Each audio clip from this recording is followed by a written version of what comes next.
Pre student Awadh easy point में आप सबका स्वागत है।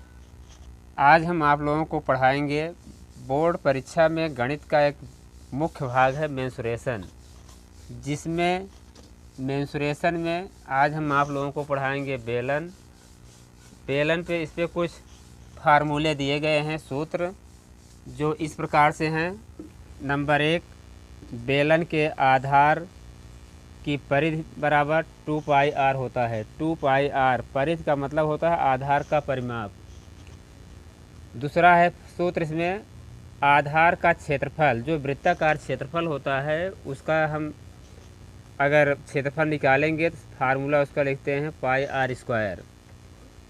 तीसरा सूत्र है इसमें बेलन के वक्र पृष्ठ है। बेलन का वक्र पृष्ठ माने जो वक्र एरिया है इसका, उसका हम क्षेत्रफल निकालते हैं 2 पाई r h से, जहां r त्रिज्या है, h ऊंचाई है। चौथा है बेलन का संपूर्ण पृष्ठ। संपूर्ण पृष्ठ का मतलब होता है दोनों आधार का क्षेत्रफल प्लस वक्र पृष्ठ। जब हम जोड़ देते हैं तो बनता है संपूर्ण पृष्ठ। तो संपूर्ण पृष्ठ का सूत्र होता है 2 पाई r ब्रैकेट में h प्लस r। पांचवा सूत्र है बेलन का आयतन।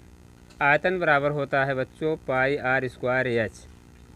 तो इन्हीं सूत्रों का प्रयोग करके हम इस चैप्टर से संबंधित प्रश्नों को हल करते हैं।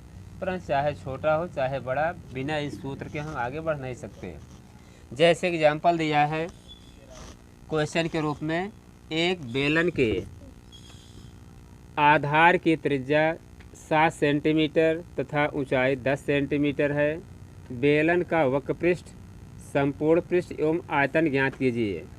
तो इस प्रश्न में त्रिज्या और ऊंचाई हमें मालूम होना चाहिए। बिना त्रिज्या और ऊंचाई के हम प्रश्न को हल नहीं कर पाते, क्योंकि सूत्र में जो दिया गया है r और h, त्रिज्या और ऊंचाई, यही इसका मुख्य है। तो नंबर 1 वक्र पृष्ठ। बेलन का वक्र पृष्ठ का पहले फार्मूला लिखेंगे 2 पाई r h। तो 2 इंटू पाई का मान होता है 22/7, और दशमलव में जब लिखते हैं तो इसका मान लिखते हैं पाई बराबर 3.14। तो जहां आसानी से पाई का मान कट जाता है 7 से, वहां हम लिखते हैं 22/7, अथवा कहीं कहीं इसको जो है 3.14 के रूप में प्रयोग करते हैं। तो वक्र पृष्ठ क्या है बच्चों? वक्र पृष्ठ है 2 पाई r h। सूत्र है तो 2 पाई का मान 22/7 लिखते हैं, r का मान 7 लिखा गया है और h का मान 10 है। हम 7 से 7 ऊपर नीचे काट देंगे। काटने के बाद 22 में 2 गुणा किए, 22 दूना 44, 44 में 10 का गुणा किए, मल्टीप्लाई जब हुआ ये आया 440 सेंटीमीटर स्क्वायर। तो पहला इसका आंसर मिला वक्र पृष्ठ 440 वर्ग सेंटीमीटर स्क्वायर, क्योंकि इसका जो यूनिट होता है, मात्रक होता है, स्क्वायर होता है। नंबर 2 संपूर्ण पृष्ठ।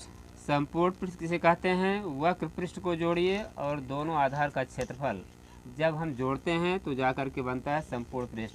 इसको हम लिखेंगे 2 पाई r, फार्मूला ब्रैकेट में h प्लस r है। फिर नीचे क्यों लिखेंगे बराबर के रूप में 2 गुणे पाई का मान 22/7, r का मान 7 है, इसके आगे h है, इसका मान 10 है, फिर प्लस 7 है। 7 से 7 जब काटते हैं तो 22 दूने 44, 10 में 7 जोड़ देते हैं, 10 7 17, 44 में जब 17 का गुणा करेंगे, मल्टीप्लाई इसका आया 748 सेंटीमीटर स्क्वायर। ये दूसरा इसका आंसर आया। अब इसके आगे हम बढ़ते हैं आयतन। आयतन का मतलब होता है उसमें कौन सी चीज़ कितनी मात्रा में हम भर सकते हैं या रख सकते हैं, उसको हम वॉल्यूम कहते हैं अंग्रेजी में। तो आयतन बराबर होता है पाई r स्क्वायर h। पाई r स्क्वायर h, इसको याद करना पड़ेगा। पाई का मान हम 22/7 लिखेंगे। r का मान क्या दिया है? r का मान 7 पहले दिया था, 7 हम लिखे। फिर स्क्वायर है r, इसलिए हम 7 गुणे 7 किए। h का मान 10 है ऊंचाई। अब इसको हम सरल करेंगे। 7 से 7 जब काटते हैं तो यहाँ बचेगा शेष 22 गुणे 7 154, फिर 10 का गुणा करते हैं, जब 154 में 10 गुणा करते हैं 1540 सेंटीमीटर स्क्वायर आता है। इस प्रकार से हम छोटे से छोटे प्रश्नों को जब सीखेंगे तो इनसे संबंधित बड़े प्रश्नों को आसानी से हल कर पाएंगे।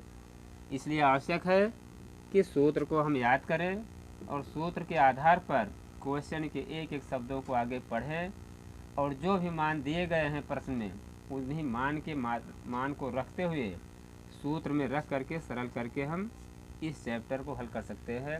अगले दिन इससे संबंधित कुछ दीर्घ उत्तरीय क्वेश्चन प्रश्नों को हल करके बताएंगे।